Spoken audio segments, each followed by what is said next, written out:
வணக்கம். நான் உங்கள் மோகனா. 9/9/2025 செவ்வாய்க்கிழமை தினத்தந்தி செய்திக்குள்ளார போகலாம். ஆம்புலன்ஸை தடுத்த விவகாரம். அதிமுக விரைவில் தீவிர சிகிச்சை பிரிவில் அனுமதிக்கப்படும்.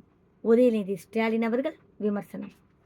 சென்னை செப்டம்பர் 9 அதிமுக விரைவில் தீவிர சிகிச்சை பிரிவில் அனுமதிக்கப்படும் என்று துணை முதலமைச்சர் உதயநிதி ஸ்டாலின் அவர்கள் விமர்சித்துள்ளார்.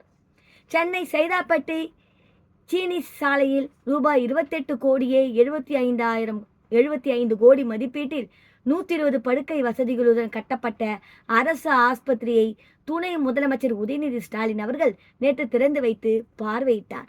பின்னர் அவர் பேசியதாவது: மருத்துவத்துறையில் இன்றைக்கு மட்டுமல்ல, என்றைக்கும் தமிழ்நாடுதான் நம்பர் 1 என்பதை நிரூபிக்கும் வகையில் தொடர்ந்து திட்டங்களை நம்முடைய அரசு செயல்பட்டு கொண்டிருக்கிறது.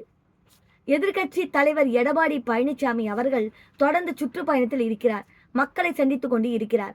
அவர் ஒரு பொது கூட்டத்தில் நடுரோட்டில் நின்று பேட்டிக் கொண்டிருக்கும் போது அங்கு நோயாளிகளை ஏற்றிக்கொண்டு வந்திருந்த ஆம்புலன்ஸ் வண்டியை நுழைய விடாமல் அதற்கு என்னவெல்லாம் தடைகள் செய்ய முடியுமோ அதை தொடர்ந்து செய்து கொண்டிருந்தார்.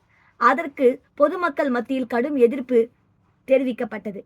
அவருக்கு நான் தெரிவித்துக் கொள்வது, நீங்கள் என்றைக்கு ஆம்புலன்ஸ் வண்டிகளை எல்லாம் நிறுத்துவதற்கு முயற்சி செய்து கொண்டிருக்கிறீர்கள். ஆனால் உங்களுக்கு ஒன்று புரியவில்லை. உங்களுடைய கட்சியை இயக்கமே விரைவில் ஆம்புலன்ஸ் வண்டியில் செல்லக்கூடிய நிலைமையை தமிழ்நாட்டு மக்கள் ஏற்படுத்துவார்கள். விரைவில் ஐசியூவில் தீவிர சிகிச்சை பிரிவில் நான் உங்களுடைய இயக்கம் அனுமதிக்கப்படும். இவ்வாறு உதயநிதி ஸ்டாலின் அவர்கள் பேசினார்.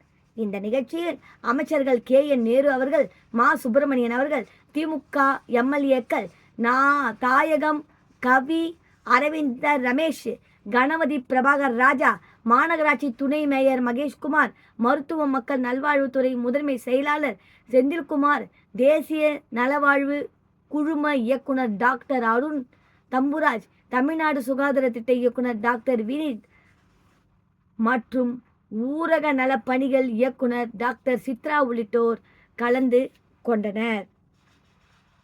இத்துடன் இந்த செய்தி அறிக்கை முடிவடைகிறது. மேலும் வேறொரு செய்தியுடன் நான் உங்களை சந்திக்கிறேன்.